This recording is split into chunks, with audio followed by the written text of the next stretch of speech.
Hola, ¿qué tal amigos? Espero que se encuentren muy bien. El tema que me corresponde hoy es fisiopatología de la fiebre. Espero que al final de esta clase todos puedan entender y comprender de una manera fácil y sencilla este tema. En esta clase incluí imágenes, esquemas con movimiento para que ustedes me puedan entender.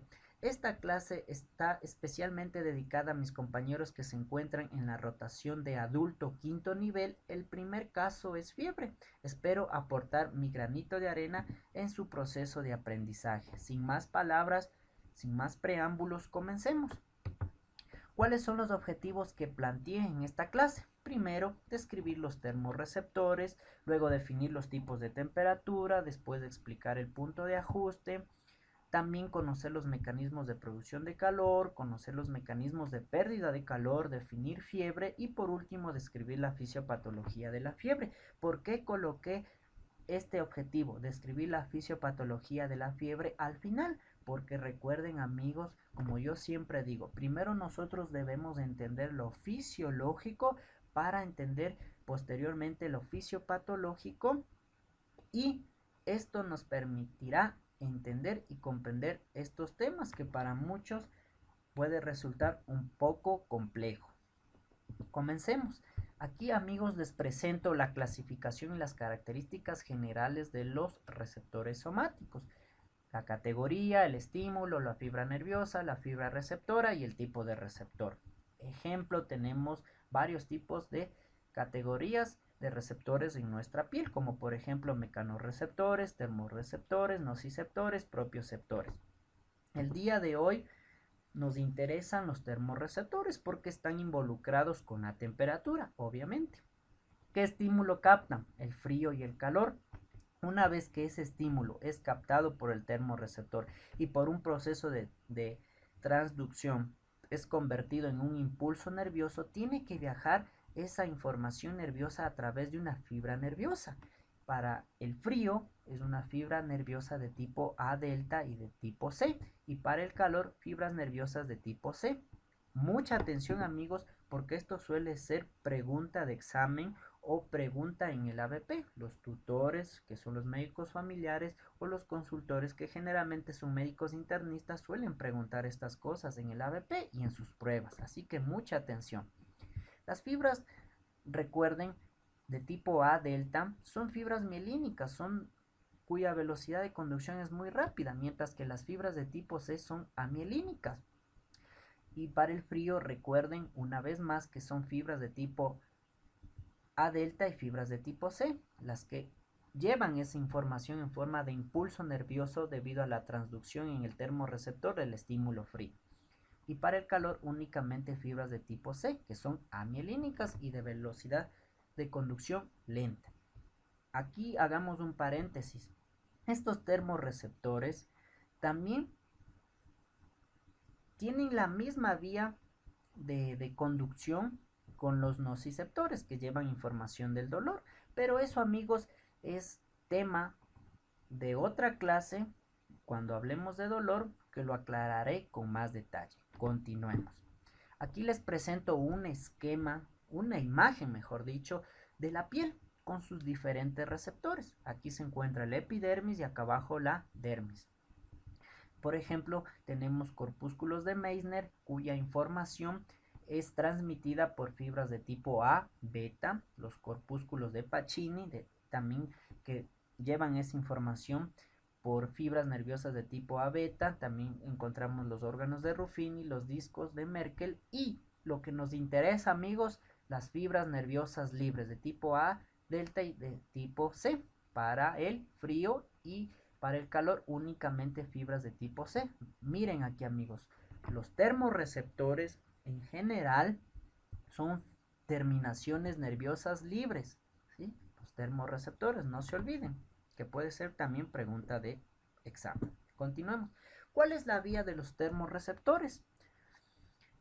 Antes de explicarles la vía, les presento amigos y también les muestro para que puedan recordar, porque ya vimos nosotros esto en neuroanatomía, hay una organización con respecto a la información que se dirige desde la periferia hacia el centro.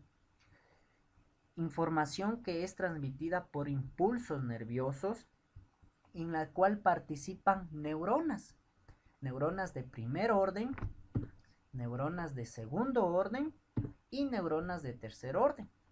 Estas neuronas, como ustedes saben, tienen unas prolongaciones que son los axones. Entonces aquí, amigos, para llevar información, por ejemplo, del frío o del calor desde el centro, desde la periferia hacia el centro, necesitamos estas neuronas, amigos. La neurona de primer orden tiene su soma, su cuerpo en el ganglio posterior, ¿sí? En el ganglio posterior. La neurona de segundo orden tiene su soma en las láminas de Rexel, ¿sí? Cuyo axón se decusa, ¿sí? Y va a interactuar, hacer síntesis con el soma de la neurona de tercer orden, cuyo cuerpo, valga la redundancia, se encuentra en el tálamo. Recordemos que el tálamo es una estructura de relevo. Conecta la parte inconsciente con la parte consciente, que es la corteza cerebral. Y de aquí, este soma, cuyo axón se dirige a las distintas partes y regiones de la corteza cerebral, nos permite interaccionar también con el medio circundante. Entonces, una vez que y permite que esa información se haga consciente en la corteza cerebral. Aquí se dirigen a diferentes zonas del cerebro. Entonces, ya una vez que hicimos un recorderis de esa organización, cómo ese impulso nervioso se va desde la periferia hacia el centro, ahora sí pasemos a describir la vía de la temperatura, del calor, de la termorrecepción. Entonces, yo les voy a explicar esto con un ejemplo sencillo, amigos. Entonces, miren, aquí yo vivo en Quito, capital del Ecuador. Es un clima muy variado, amigos. En la mañana hace mucho calor y al mediodía ya llueve. O en la mañana llueve, incluso cae granizo y en la tarde hace sol. Es un clima que muy poco predecible. Entonces, como les digo, les voy a explicar esto con un ejemplo. Imaginemos que nuestro amigo Raúl sale a las 4 p.m. de su trabajo y ha comenzado a llover muy fuerte, hace mucho frío. Entonces, en su piel, como ya vieron, hay receptores para diferentes estímulos, entre ellos para el calor y para el frío. Hace frío, entonces, ¿cuáles son los receptores que se van a estimular? Las terminaciones nerviosas libres, cuyo estímulo es el frío. Entonces esa información, el frío, el estímulo, va a sufrir un proceso de transducción en esta terminación nerviosa y que se va a convertir en un impulso nervioso y que tiene que viajar hacia el interior del organismo para ser interpretado. Entonces aquí les presento un dibujo de la médula espinal. Entonces, esta estructura de color café correspondería a la sustancia blanca, que no se parece mucho a la sustancia blanca, ¿no? Y esta estructura de color amarillo que representa a la sustancia gris. Entonces, una vez que está listo ese impulso para viajar, llega hacia el soma de la primera neurona. Este soma hace sinapsis con la neurona de segundo orden que se encuentra en la lámina de Rexel, cuyo axón se va a decusar, ¿sí? Y viaja por un tracto conocido como el tracto espinotalámico lateral hacia el tálamo, ¿sí? Como podemos ver aquí. Primero identifiquemos las estructuras. Esto correspondería al tronco del encéfalo, esto a la protuberancia y esto al mesencéfalo. Todo lo que está aquí es corteza. Las estructuras de color azul son los tálamos. Miren, amigos, cómo viaja, ¿sí?, la información a través de la neurona, al axón de la neurona de segundo orden, hace sinapsis con el soma de las neuronas del tálamo, cuyo axón se va a dirigir hacia la corteza. Específicamente, hay un núcleo del tálamo que está relacionado con la temperatura y es conocido como el núcleo ventral posterolateral del tálamo.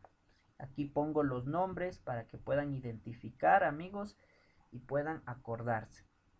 Entonces, todo esto es lo que se activa cuando una persona tiene frío, ¿sí? O cuando tiene calor. O sea, esto es la vía en términos generales de ese estímulo frío o el estímulo calor. Ya cuando llega a la corteza, nosotros interpretamos eso, ¿sí? Esa información. Ah, está haciendo mucho frío. Raúl, si ya siente mucho frío, tiene que apresurarse a su casa. O si hace mucho calor, ya necesita despojarse de su chaqueta, ya para que no sentir mucho calor. Entonces, esta es la vía en términos generales, amigos. Llega obviamente a las áreas 321, es información, área somestésica, áreas de Brodmann, ¿verdad?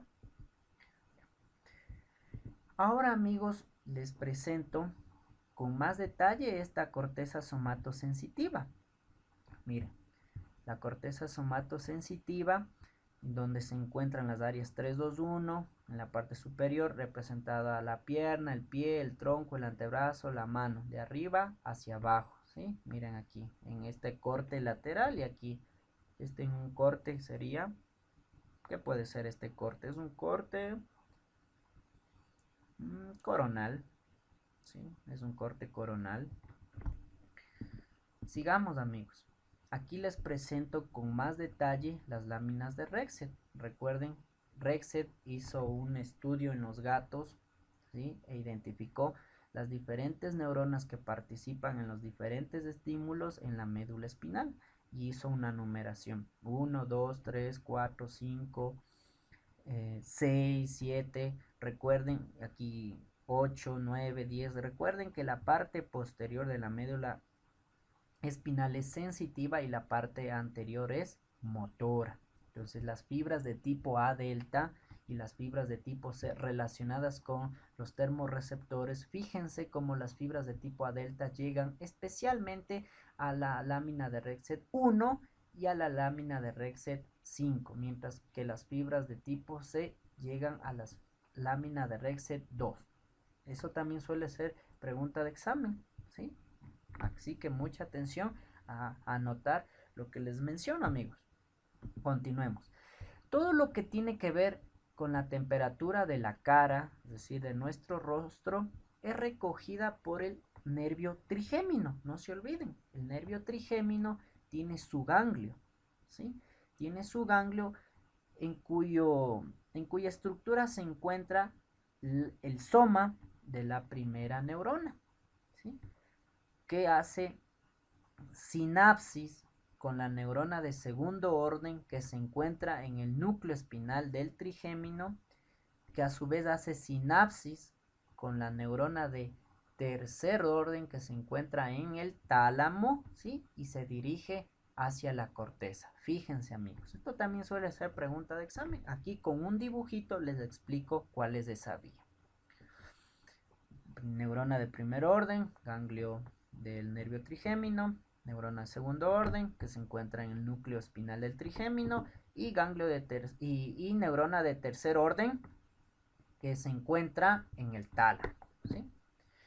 Ahora revisemos cuál es la vía termorreceptora para el frío que llega al hipotálamo, ¿sí? Específicamente ya para el frío. Entonces aquí miren, amigos, está representada este dibujo con las terminaciones nerviosas libres. Como ustedes ya saben, el dibujito de la médula espinal. Esa información recogida tiene que viajar por la neurona de primer orden, de segundo orden, llega a esa información del estímulo frío como impulso o señal eléctrica hacia el cerebro y se dirige esa estructura a un núcleo que se llama el núcleo parabraquial lateral del mesencéfalo, amigos. Mucha atención, mucha atención. El núcleo parabraquial lateral del mesencéfalo. Específicamente a los subnúcleos externo lateral, ¿sí? Y central, que está representado por esta estructura de color azul, ¿sí? Entonces, a través de estos núcleos, la neurona de tercer orden que se encuentra ahí emite el axón y llega al centro termorregulador que se encuentra en el hipotálamo, amigos, en el hipotálamo, ¿sí? Eso es la vía termorreceptora para el frío, una vía fácil y sencilla que ustedes tienen que recordar, amigos. Y ahora, ¿cuál es la vía termorreceptora para el calor? Nuevamente, nuestro dibujito de la piel y sus receptores, nuestro dibujito de la médula espinal, esa información para el calor, que recuerden es captada, ese estímulo por las fibras nerviosas únicamente de tipo C, tiene que viajar ¿por dónde? Por la parte posterior, por el ganglio radicular, luego se dirige hacia la médula espinal y luego tiene que dirigirse hacia una estructura conocida como el núcleo parabraquial lateral del mesencéfalo, que a su vez tiene un subnúcleo conocido como el parabraquial lateral dorsal, representado por esta estructura de color verde. Y esa neurona de tercer orden es la que se dirige hacia el hipotálamo, ¿sí? Como ustedes pueden ver, muy fácil y muy sencilla esta vía. Así que mucha atención a dibujar o anotar, porque la vía es fácil, amigos. Yo hice este dibujito para que ustedes no se confundan. Entonces, todo lo que tiene que ver con el estímulo calor, ¿sí? Viaja por la neurona de primer orden, de segundo orden, de tercer orden, neurona de tercer orden, que no se va a encontrar esta vez en el tálamo, sino se encuentra en el núcleo parabraquial lateral del mesencéfalo, ¿sí? Porque esta información no está dirigida a la corteza, sino está dirigida hacia el hipotálamo. Mucha atención. En el primer recorrido, en el ejemplo de Raúl, esa información se dirigía hacia la corteza. Ahora tiene que dirigirse hacia el tálamo. Es otra vía que se dirige hacia el hipotálamo, ¿sí? Para que esta vía pueda llevar la información de la temperatura y le permita al centro termorregulador del hipotálamo regular la temperatura. Continuemos. Amigos, ustedes se preguntarán, ¿qué es la temperatura? Aquí, como ustedes pueden observar, es una magnitud referida a las nociones comunes de calor medible mediante un termómetro. En física se define como una magnitud escalar que se percibe por la sensación de calor o de frío y se corresponde con la energía cinética de las moléculas, ¿sí? Eso es en pocas la temperatura. Recordemos un poco de física que vimos en el colegio, ¿sí? ¿Qué es eso de magnitud escalar? Que se puede representar con un número, ejemplo, la temperatura. Recuerdan que había magnitudes escalares, magnitudes vectoriales. Por ejemplo, una magnitud vectorial es de la velocidad del viento. No basta con saber únicamente la velocidad del viento, sino también la dirección. Bien.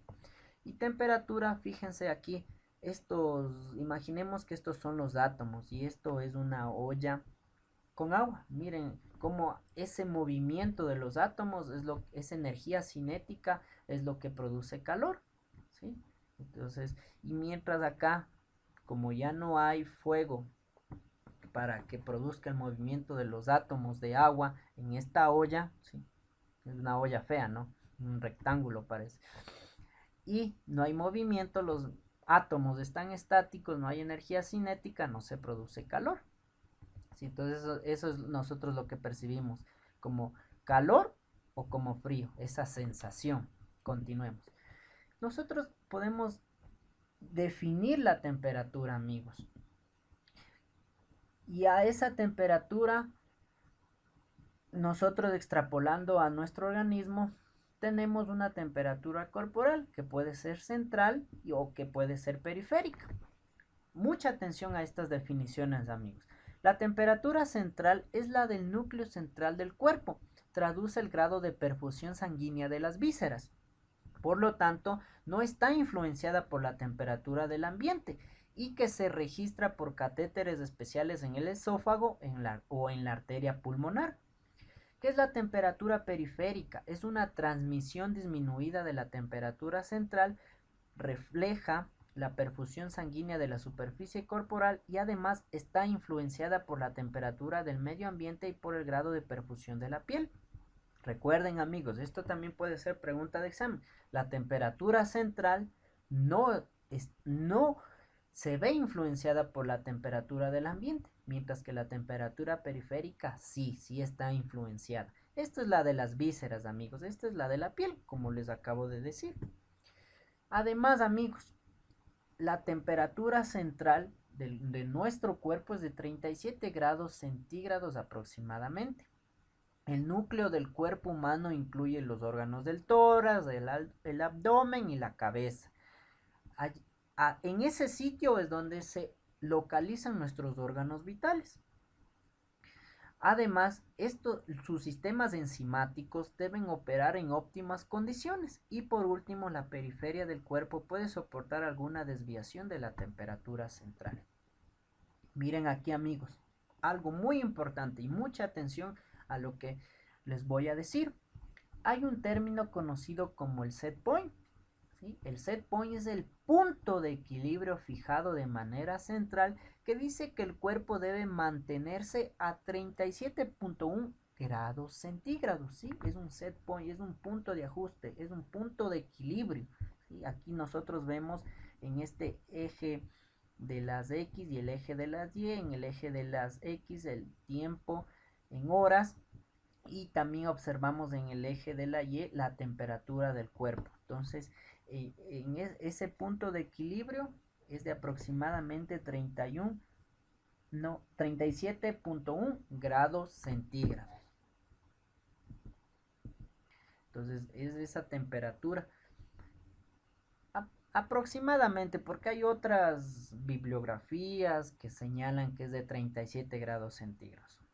En este es 37.1 grados centígrados, amigos.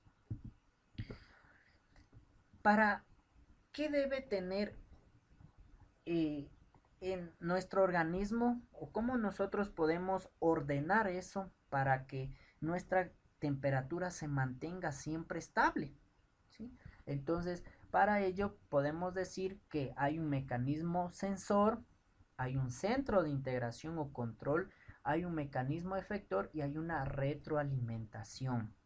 Esto lo voy a explicar con un ejemplo, amigos, a continuación. Miren, imaginemos que nosotros tenemos, esta es nuestra casa, ¿sí? Y nos encontramos en Quito, como les había dicho, es un clima muy variado, ¿sí? Y que en la mañana hace sol y en la tarde ya está lloviendo. Imaginemos que ahorita está lloviendo, ¿sí? Y tenemos en nuestra casa un termostato, ¿sí? Definamos qué es termostato antes de continuar con el ejemplo. Es un dispositivo, es un aparato que regula la temperatura de manera automática, impidiendo que ésta suba o baje de manera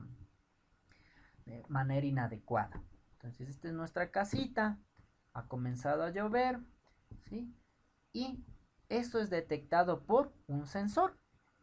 Ese sensor, como detecta que la temperatura ha comenzado a descender, envía esa información a través de cables. ¿Hacia dónde? Hacia un integrador o hacia un centro de control, que es on, prendido, y off, apagado. Ese integrador detecta esa información que fue transmitida por los cables y detecta que esa temperatura ha disminuido y envía una señal correctora a través de cables eléctricos, ¿sí? Cables eléctricos que están conectados a una caldera. que vendría a ser el efector, que va a generar calor y va a aumentar la temperatura, ¿verdad? Y entonces de esta manera aumenta la temperatura para que se mantenga constante en nuestra casa. ¿Por qué tuvo que aumentar la temperatura? ¿Por qué se tuvo que desencadenar todo esto? Porque disminuyó la temperatura en nuestra casa, ¿sí? Entonces, este ejemplo nosotros podemos extrapolar y explicarlo para entender cómo la temperatura en nuestro organismo es regulada. Mire, imaginemos que Anita se fue de excursión al Ruco Pichincha. Hay un volcán que se llama Ruco Pichincha aquí en nuestro país. Entonces comenzó a llover. Entonces ha disminuido la temperatura. Ese frío es detectado por los receptores que ustedes ya saben, ¿sí? Aquí hagamos un paréntesis antes de continuar, amigos. Corpúsculos de Krauss detecta sensaciones de frío. ¿Por qué puse esto, amigos? Porque actualmente se conoce que no es así precisamente, ¿sí? Que los termorreceptores también son terminaciones nerviosas libres, ¿sí? Y no es así que corpúsculos de Ruffini calor, corpúsculos de corpúsculos de Krauss frío, no, no, no, no. También en general son terminaciones nerviosas libres los termorreceptores. Cerremos ese paréntesis y continuamos. Una vez que es captado ese estímulo, llega al receptor, ese receptor por un proceso de transducción convierte ese estímulo en un impulso nervioso, entonces es emitido por esas fibras nerviosas. ¿Recuerdan esas fibras nerviosas de las neuronas de primer orden, de segundo orden y de tercer orden? Son transmitidas ¿hacia dónde? Hacia un centro integrador, que en este caso es el centro termorregulador del hipotálamo, ¿sí? Recuerdan hace unos pocos segundos ese centro integrador que estaba en la otra imagen de on y off.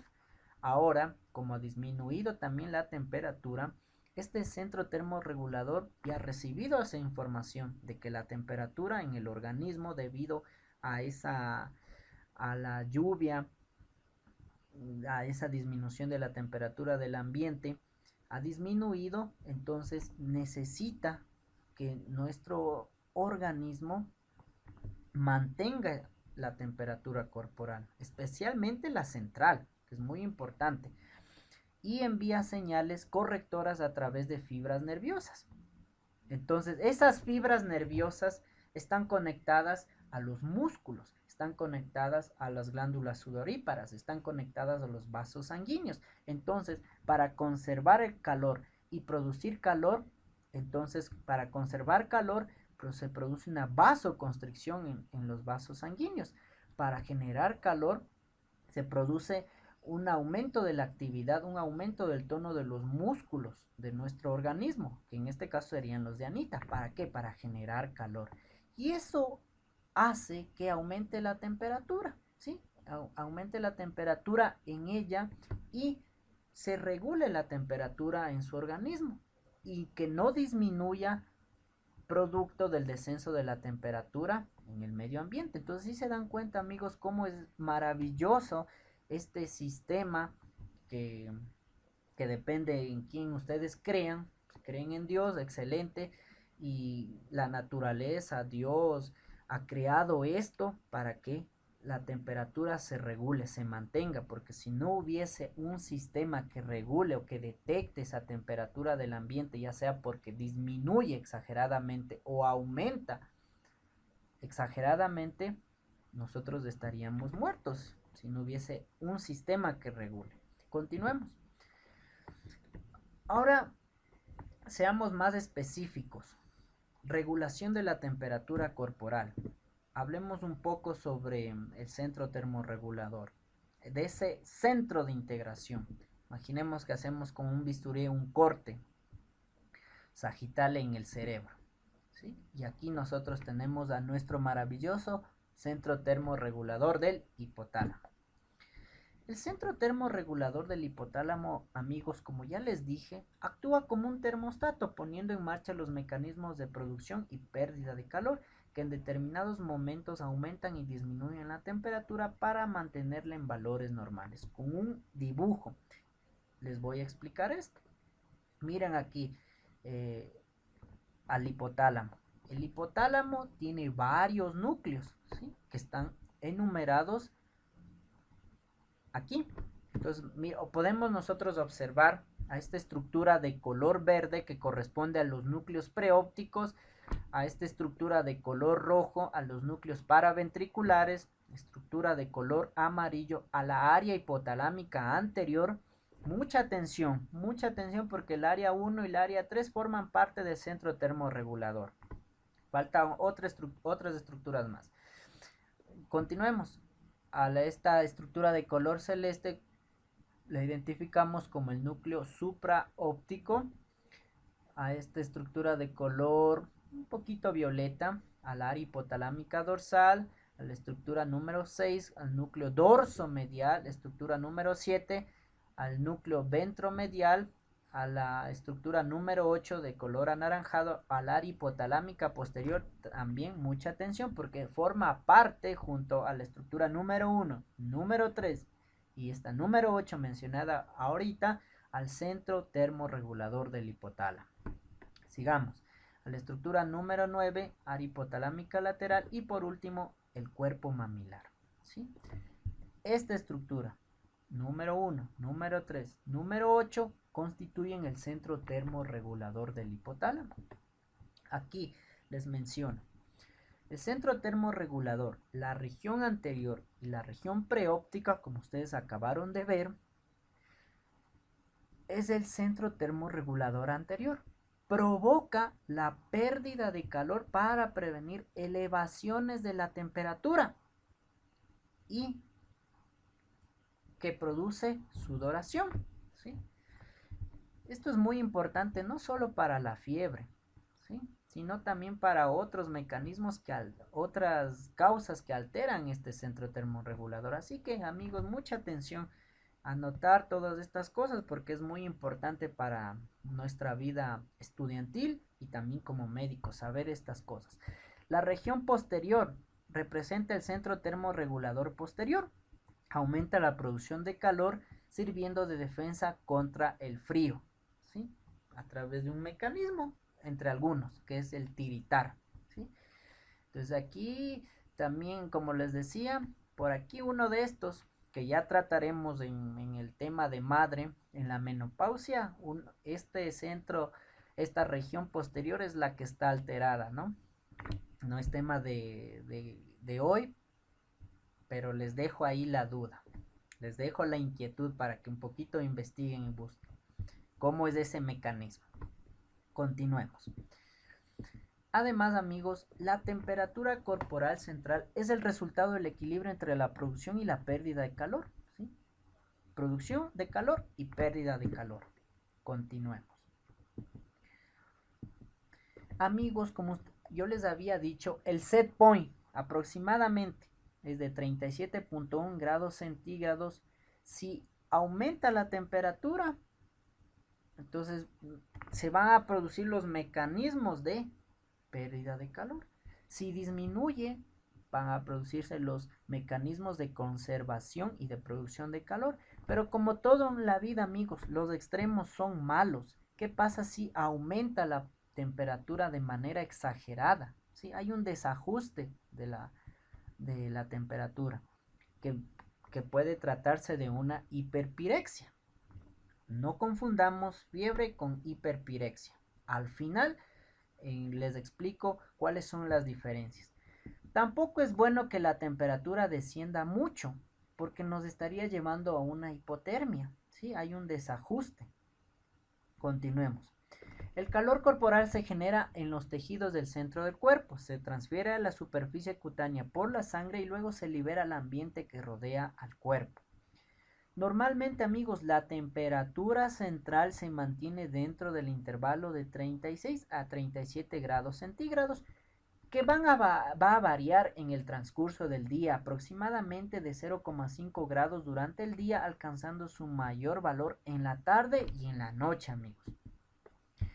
Aquí un recorderis y también atentos, porque a veces siempre nos preguntan, a veces en el ABP, cómo se convierte de grados Celsius a grados Fahrenheit. Aquí ustedes tienen la fórmula, ¿sí? Grados Fahrenheit, paréntesis, grados Celsius por 1.8, cierro paréntesis, más 32.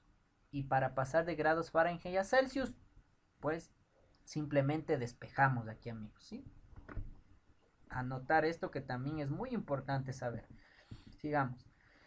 ¿Cuáles son los mecanismos de producción y conservación de calor? A ver aquí, amigos, les muestro. Hay la vasoconstricción periférica, hay el aumento del metabolismo basal, el temblor y el ejercicio físico. Una aclaración, amigos. El primero no es específicamente un mecanismo de producción de calor, sino es un mecanismo de conservación, ¿sí? Conservación. Mientras que los otros tres restantes, aumento del metabolismo basal, el temblor y el ejercicio físico, estos sí son mecanismos de producción de calor. Esto también suele ser pregunta de examen, así que mucha atención. El primero, vasoconstricción periférica, ustedes ya saben. Entonces hay por efecto de la contracción de la musculatura lisa de los vasos sanguíneos, disminuye la luz de los vasos. ¿Sí? Entonces ya va menos sangre. Hay específicamente de la piel. ¿Sí? Pues hay una redistribución de la sangre. Se va hacia los órganos internos, hacia los órganos vitales, dependiendo de la situación. ¿Para qué? Para conservar la vida. Por ejemplo, nos encontramos en la cima del monte Everest o del Cotopaxi, ¿sí?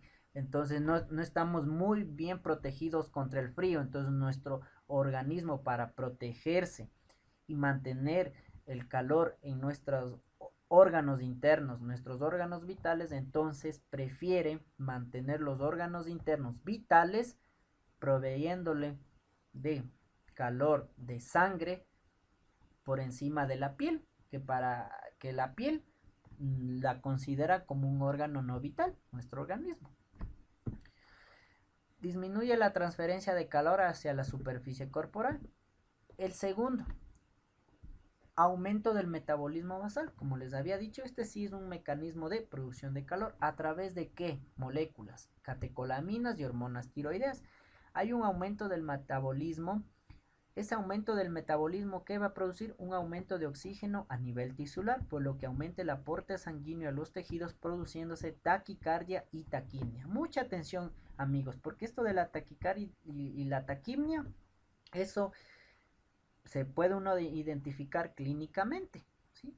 Cuando se toman los signos vitales. ¿Por qué hay taquicardia? Es una respuesta fácil y sencilla. Si dice que hay un aumento del consumo de oxígeno a nivel tisular, entonces el corazón, en respuesta a eso, aumenta la frecuencia cardíaca, aumenta el cronotropismo para suplir la demanda de los tejidos. Recuerden que el oxígeno va en la hemoglobina que se encuentra en los eritrocitos, entonces como necesitan los tejidos más oxígeno, entonces el corazón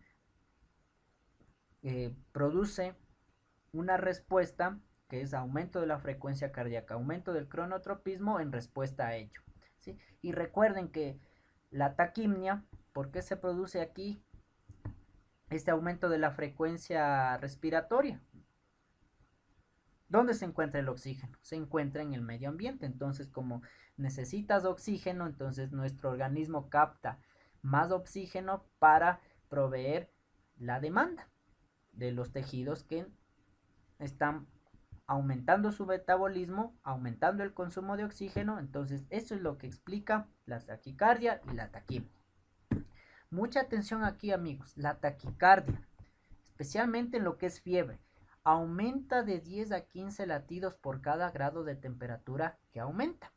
Pregunta de examen. Esto también suelen preguntar, de 10 a 15 latidos por minuto por cada grado de temperatura que aumenta.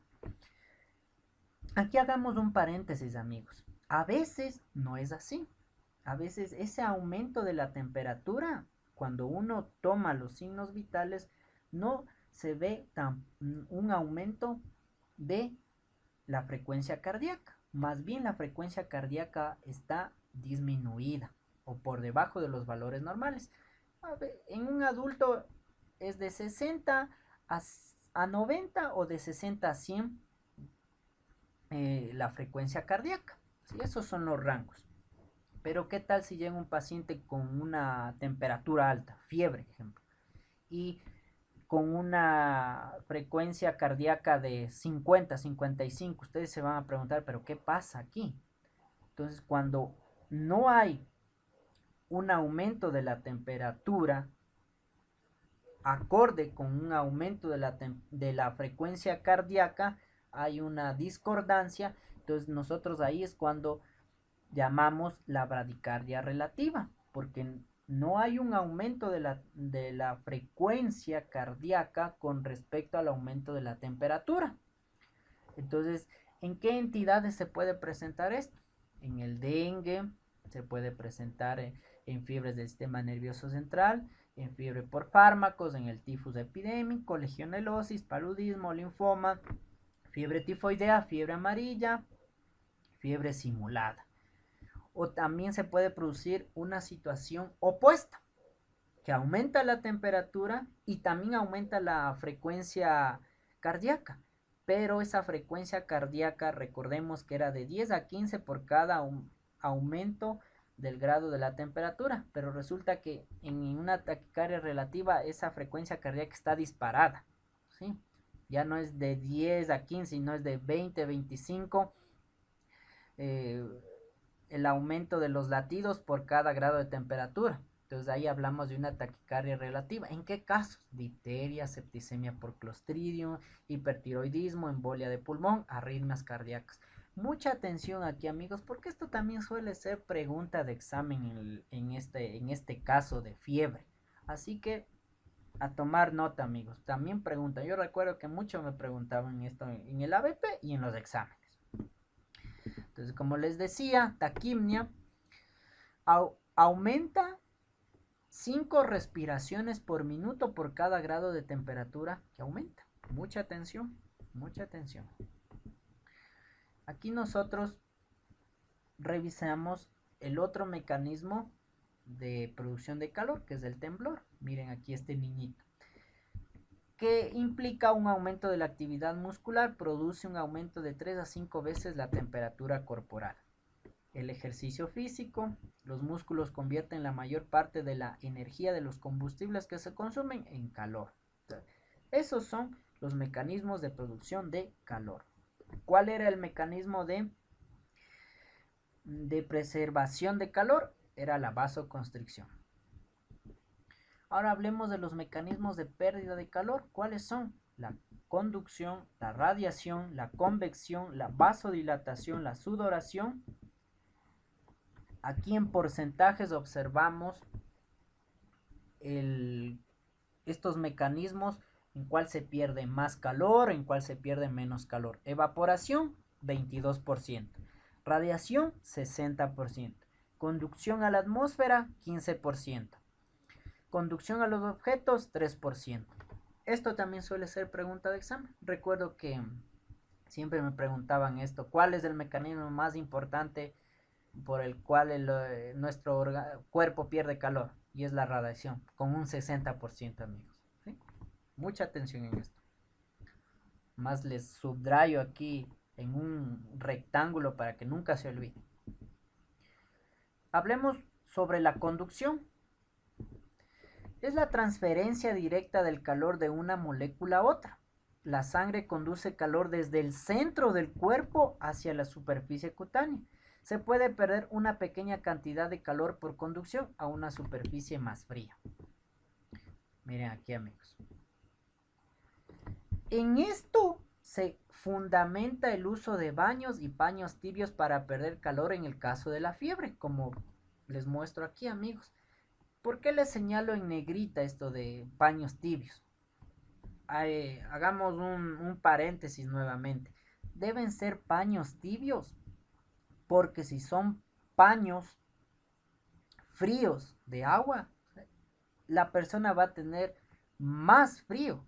La fiebre, nosotros debemos sacarnos la idea que no es solo un aumento de la temperatura. La fiebre tiene etapas, tiene fases, que casi al final les explicaré.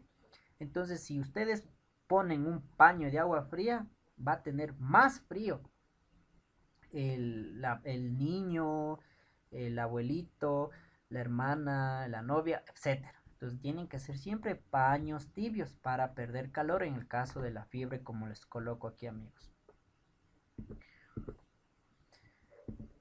La radiación implica la pérdida de calor en forma de rayos infrarrojos que el cuerpo irradia en todas las direcciones. Si la temperatura del cuerpo es mayor que la del entorno, el cuerpo irradia una mayor cantidad de calor que el que recibe del ambiente. Es el mecanismo más efectivo. ¿En qué porcentaje? 60%. Eso, muy bien, no se van a olvidar nunca. La convección, ¿en qué consiste? Es una eliminación del calor del cuerpo mediante corrientes de aire. El calor del cuerpo se conduce primero al aire y después se aleja de este mediante corrientes de convección. La vasodilatación, por acción del sistema simpático, puede aumentar la transferencia del calor del cuerpo a la piel. Muy bien. La sudoración aumenta la pérdida de calor mediante la evaporación cuando la temperatura corporal aumenta. ¿Se acuerdan cuando nosotros estábamos en la escuela, en el colegio, y jugábamos fútbol en esas horas libres, o a veces no venían los profesores?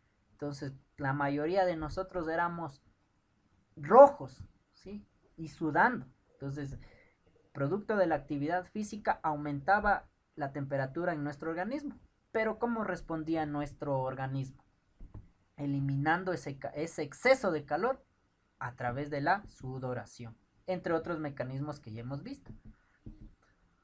Ahora sí, amigos, después de hacer esa revisión de lo fisiológico, pasemos a lo fisiopatológico, la fiebre. ¿Cómo podemos definir la fiebre? Fiebre o hiperpirexia describe la elevación de la temperatura corporal que se debe a un desplazamiento del punto de referencia térmico, es el que vimos nosotros, del set point o el punto de ajuste, del centro termorregulador del hipotálamo hasta valores superiores. También hay otra definición, es el aumento de la temperatura corporal que supera la variación diaria normal y se produce en combinación con el punto de ajuste hipotalámico. Esto es muy importante y me adelanto un poco. Cuando hablamos nosotros de fiebre, hay un aumento del punto de ajuste hipotalámico, mientras que cuando nosotros hablamos de hiperpirexia, no hay un aumento del punto de ajuste hipotalámico. Esa es una de las diferencias. Sigamos con las definiciones. ¿Qué es un pirógeno, amigos? Es cualquier agente productor de fiebre, es decir, sustancias que actuando sobre los centros termorreguladores del hipotálamo producen un aumento de la temperatura. Nosotros podemos encontrar pirógenos endógenos y pirógenos exógenos. Un pirógeno endógeno se define como un polipéptido producido por diversas células, especialmente los monocitos macrófagos. Y aquí me comí una C. En vez de la L, era la C. Un pirógeno exógeno. Actúan fundamentalmente induciendo la síntesis de pirógenos endógenos por las células del huésped, habitualmente los monocitos, los macrófagos. Y ejemplo, amigo, de pirógenos exógenos pueden ser los lipopolisacáridos de las bacterias gram negativas.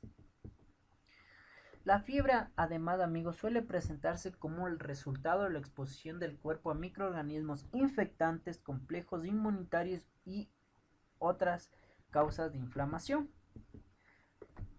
Esta reacción se inicia por los efectos de los agentes inductores externos llamados pirógenos exógenos. Ustedes ya saben la definición, que pueden ser los lipopolisacáridos, exotoxinas, ácido teicoico de las bacterias gram negativas, pueden ser virus, polen, vacunas, proteínas, etc. Esto también suele ser pregunta de examen. Suelen preguntar, póngame ejemplos de pirógenos exógenos. Para explicar esto de la fisiopatología de la fiebre, hice un esquema animado. Espero que les agrade y que puedan entender. Entonces, compartimos por la presencia de pirógenos exógenos. Como habíamos dicho, pueden ser toxinas microbianas, pueden ser, ejemplo, toxinas del shock tóxico del Staphylococcus aureus, pueden ser los lipopolisacáridos de las bacterias gram negativas, pueden ser la exotoxina del Streptococcus del grupo A. Eso, amigos, produce una activación del sistema inmune. Recuerden que el sistema inmune está formado por células, como por ejemplo el monocitos, macrófagos, los neutrófilos.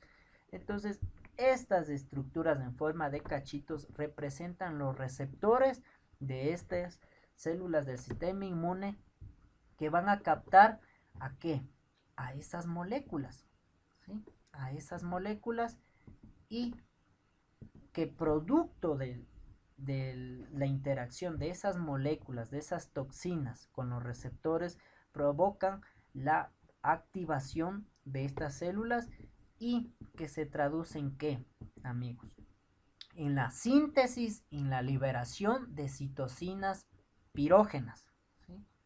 Citocinas pirógenas producidas en estas células del sistema inmune y a las que nosotros denominamos pirógenos endógenos, como ustedes ya vieron en la anterior definición, que pueden ser la interleuquina 1, el factor de necrosis tumoral alfa, el factor de necrosis tumoral, interleuquina 6, incluso la interleuquina 18.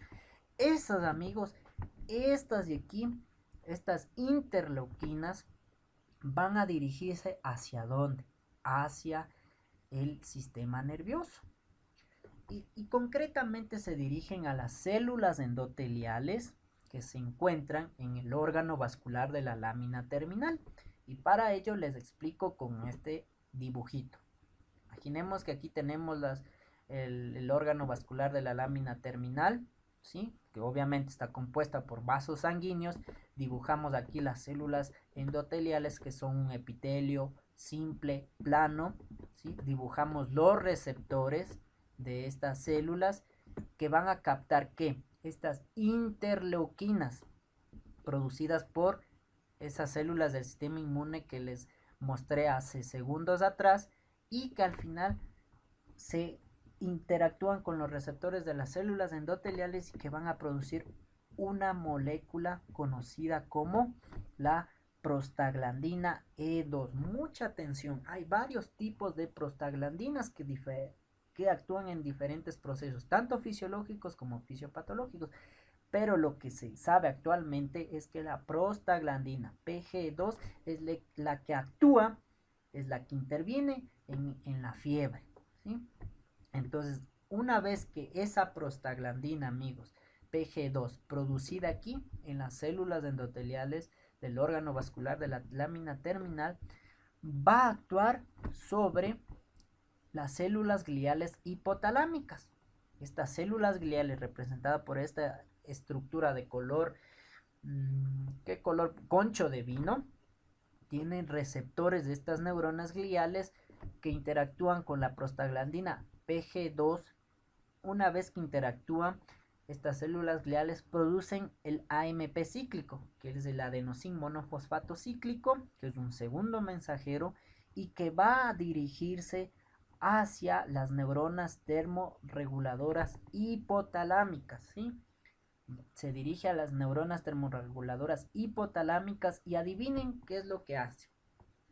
Lo que hacen es modificar el set point, aumentar el set point, ¿sí? Aumentar la temperatura por donde se encontraba. Recuerden que el punto de equilibrio, o sea, era de 37.1 grados centígrados, ahora va a aumentar, ¿sí? Ese punto de equilibrio a 38, 39, incluso 40. Entonces, una vez que ese set point está aumentado, ahora lo que hace el organismo es tratar de producir todos los mecanismos, tanto de preservación y de producción de calor, para que la temperatura del cuerpo se ajuste nuevamente a ese set point. Entonces aquí miren, tenemos el adenosín monofosfato cíclico, que va a actuar sobre las neuronas termorreguladoras hipotalámicas, que a través de un proceso de conservación de calor y aumento de producción de calor, conservación de calor, por ejemplo, disminución de la transpiración, la vasoconstricción y el aumento de producción de calor, la actividad muscular, el escalofríos, aumento de la producción de calor por el hígado, es decir, aumento del metabolismo, y también la presencia de conductas instintivas hace que todo esto se traduzca en fiebre, amigos, ¿sí?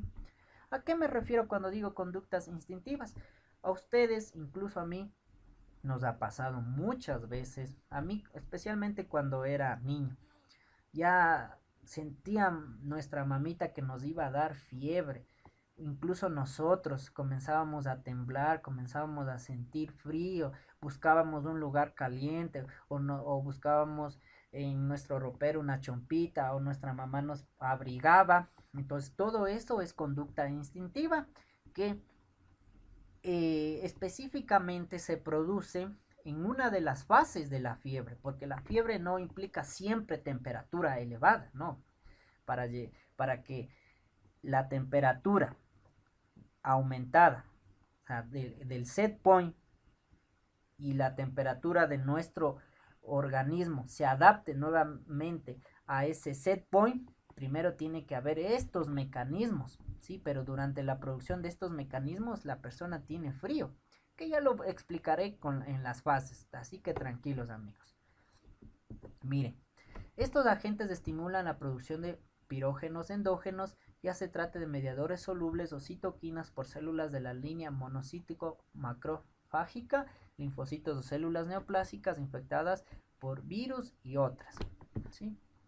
Entre estas citoquinas circulantes con acción pirógena se encuentran, vuelvo a hacer énfasis en esto, que nunca se deben olvidar, la interleuquina 1 alfa y beta, la interleuquina 6, factor de necrosis tumoral alfa y beta, el interferón alfa y beta, la proteína alfa 1 inflamatoria del macrófago. Todo esto, amigos, suelen preguntar en el ABP y en las pruebas. Pónganme ejemplos de pirógenos endógenos. Entonces aquí miren, tienen todo esto para explayarse ustedes. Debemos señalar que el aumento de la temperatura no solo se debe a los efectos farmacológicos de estos mediadores. Entre los efectos de la interleuquina 1 y la de los otros pirógenos endógenos, recordemos que la interleuquina 1 es el principal pirógeno endógeno identificado. También, ¿qué puede producir esta interleuquina 1? Aumento de la quimiotaxis, es decir, atrae neutrófilos, ¿se acuerdan en las clases de inmunología? La quimiotaxis, ¿sí? A través de interleuquinas, por ejemplo, los neutrófilos secretan interleuquina 8 y la interleuquina 8 actúa como una sustancia quimiotáctica que atrae más neutrófilos.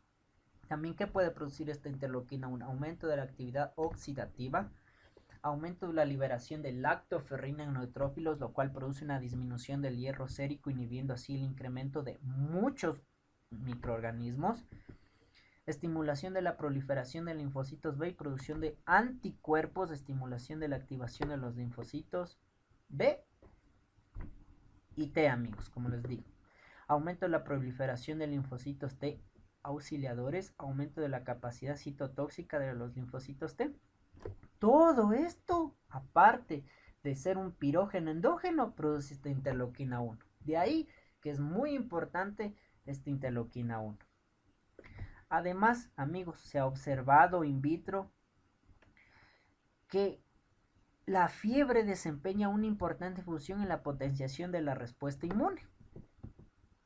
Entonces miren aquí nuevamente con este esquema para que nunca se olviden, amigos, miren todo lo que estos estímulos conllevan a la activación de este sistema mononuclear, y a su vez la activación conlleva la producción, liberación de estas citocinas proinflamatorias que van a dirigirse hacia el órgano vascular de la lámina terminal, donde se va a producir la PG2, prostaglandina PG2, que va a actuar sobre el centro termorregulador, aumentando, alterando el set point.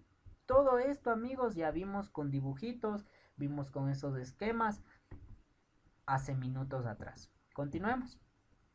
Las citoquinas circulantes probablemente no penetran en el cerebro, pero interactúan con elementos sensoriales en el órgano vascular de la lámina terminal y otras regiones cercanas al cerebro, donde promueven la síntesis de prostaglandinas PG2 a través de la estimulación de la ciclooxigenasa.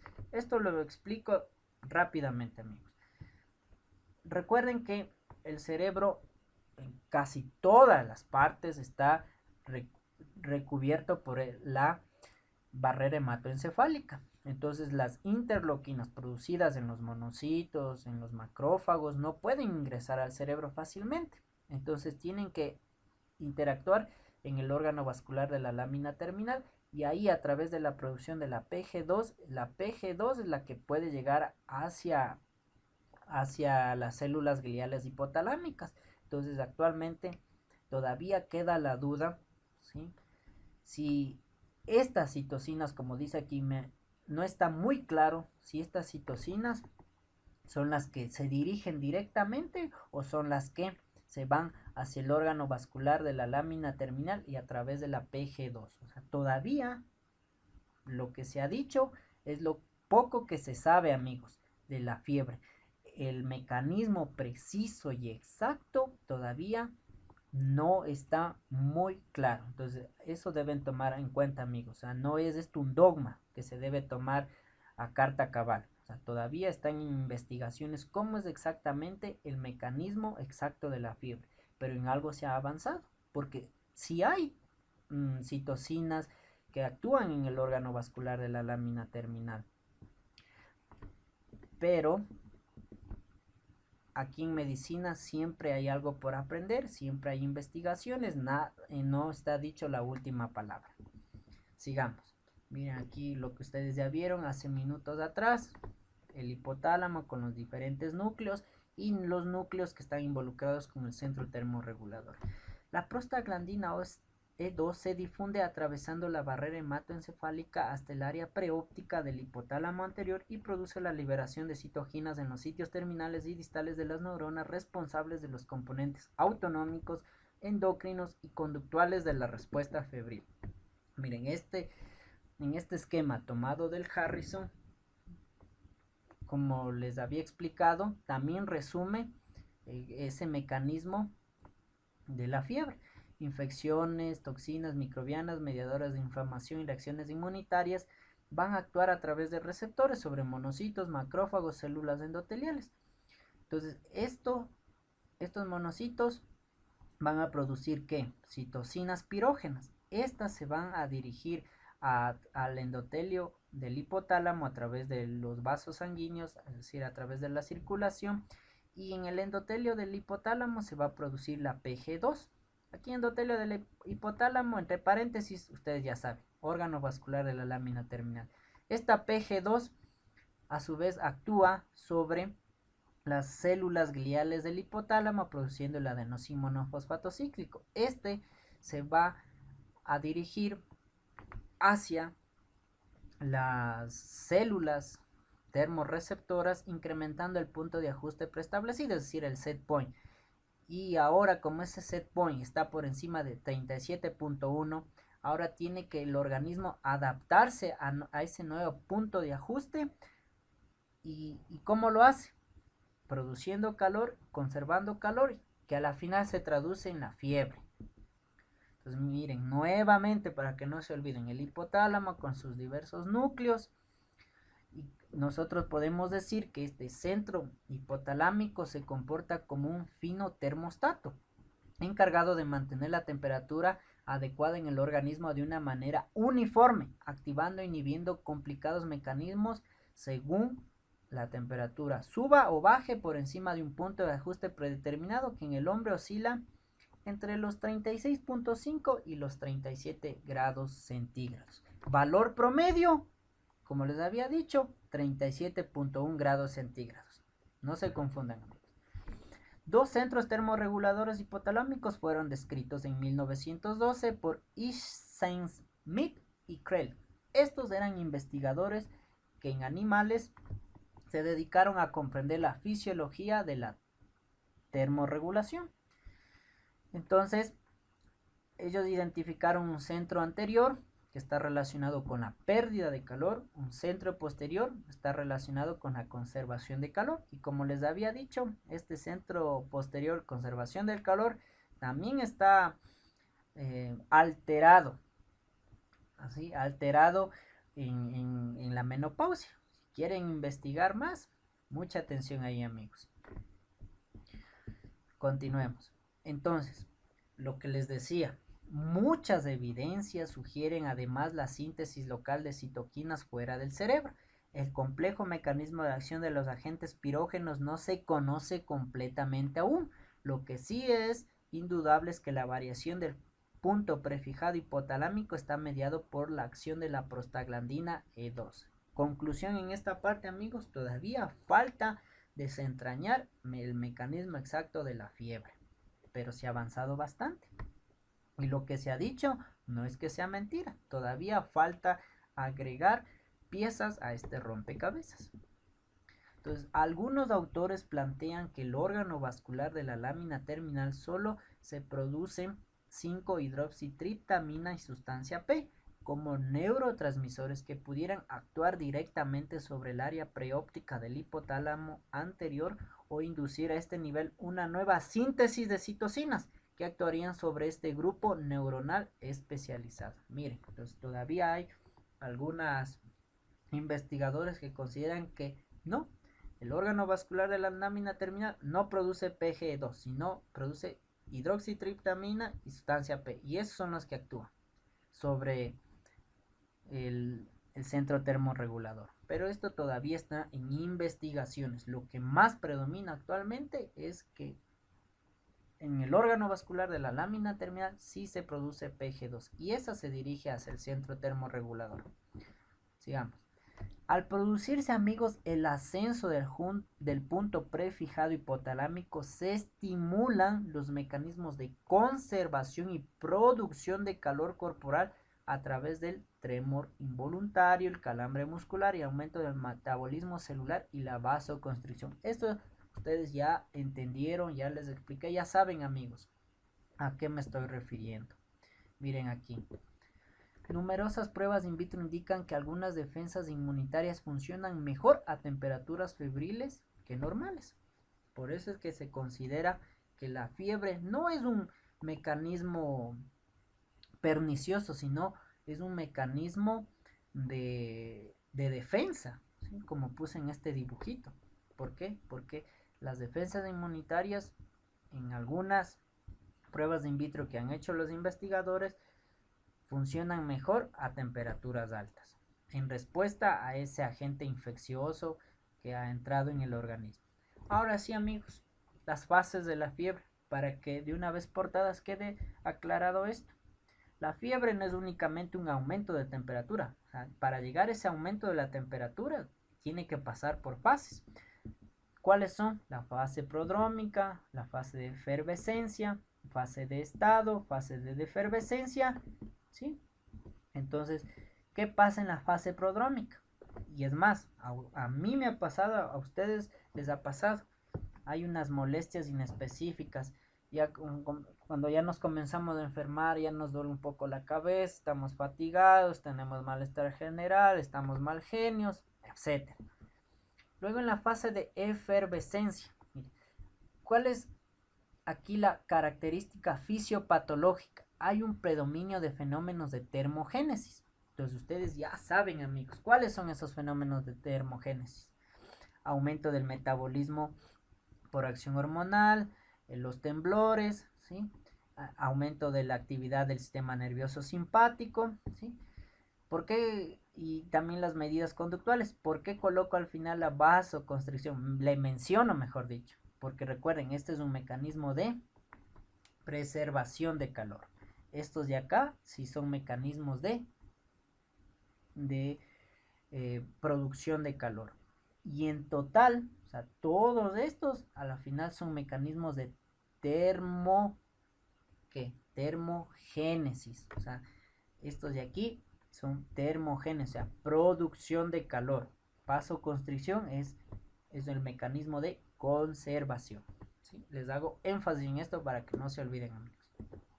Y clínicamente, ¿cómo se presentará la persona, el paciente? Estará pálido, con frialdad de extremidades, tembloroso, taquicárdico, taquímnico. Busca el abrigo. ¿Por qué todas estas cosas? Por lo que ya les mencioné hace minutos atrás. Esa parte, ¿por qué taquicárdico, taquimneico? ¿Sí? ¿Por qué pálido? ¿sí? Porque hay una redistribución de la sangre, o sea, que se dirige hacia los órganos vitales, que se dirige hacia el centro de nuestro organismo. En este momento no es importante mantener la temperatura adecuada en la piel, sino en los órganos vitales. Yo necesito producir calor para llevar a esa temperatura corporal al set point, ¿sí? Entonces por eso tenemos frío. ¿Por qué tenemos el temblor? Por lo mencionado. Estoy produciendo calor. Estoy produciendo calor. Estoy con escalofríos, ¿sí? Entonces el escalofrío, o sea, recién estoy produciendo calor, o sea, no, en la fiebre no parto con una temperatura alta. Taquicárdico, acuérdense de el aumento del consumo de oxígeno en los tejidos, entonces el corazón está tratando de enviar eh, a los tejidos la mayor cantidad de sangre en el menor tiempo. Taquineico, acuérdense de que como necesita oxígeno los tejidos, entonces ¿de dónde lo toma? Del aire, pero necesita, para suplir la demanda, necesita el organismo que hay un aumento de la frecuencia respiratoria. Busca abrigo, obviamente, en la fase de efervescencia, donde se está produciendo calor. Fase de estado, ya la termogénesis y la termólisis están equilibradas e incrementadas respecto a lo normal. Fisiopatológicamente, mire, el hipotálamo ha llegado a su nuevo punto de ajuste, ¿sí?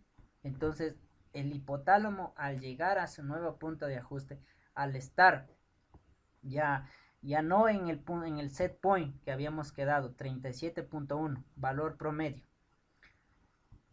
ya ahora estuvo aumentado 38, 39 y los mecanismos de producción y conservación de calor ya llegaron a ese punto. Entonces en esa fase de estado, como decía aquí, termogénesis y termólisis están en equilibrio. Clínicamente, ¿cómo se va el paciente? El paciente estará rubicundo, habrá cefalea, habrá mialgias, habrá hiporexia por acción de los pirógenos endógenos, habrá taquicardia y taquimia por un aumento del metabolismo basal. ¿Qué pasa en la fase de defervescencia? Se halla la termólisis, hay una vasodilatación, una disminución del metabolismo basal, un aumento de la sudoración, aumenta la ventilación pulmonar para incrementar la pérdida de calor por evaporación, hay cambios conductuales, supera a la termogénesis, es decir, la termólisis supera a la termogénesis, eliminando así el calor acumulado. La defervescencia puede ser en lisis o puede ser en crisis. ¿A qué se refiere esto? También suele ser pregunta de examen. Crisis es una presentación brusca, o sea, baja la temperatura de manera brusca, incluso se señala, es más, nos ha pasado de que se ha mojado la sábana, se ha mojado la ropa, la camiseta, la chompa que nos han puesto, porque como está en la fase de defervescencia, a veces se puede cursar con crisis, esa bajada brusca de la temperatura, baja abruptamente nuestro organismo se quiere deshacerse del calor, entonces a eso llamamos crisis. O puede ser lisis, una presentación progresiva. Poco a poco va la temperatura bajando. Entonces, ya para finalizar, amigos, también debemos tomar en cuenta cuando nosotros nos referimos al incremento de los valores de la temperatura corporal y los mecanismos que están implicados, debemos hacer siempre los diagnósticos diferenciales con la hipotermia. Miren, aquí en este cuadrito, en el lado izquierdo fiebre y en el lado derecho la hipertermia. ¿Cuáles son las diferencias con respecto al mecanismo de control?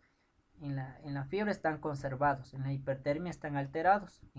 Con respecto al hipotálamo, ¿hay un aumento de la temperatura corporal? No, en la hipertermia no, es normotérmico.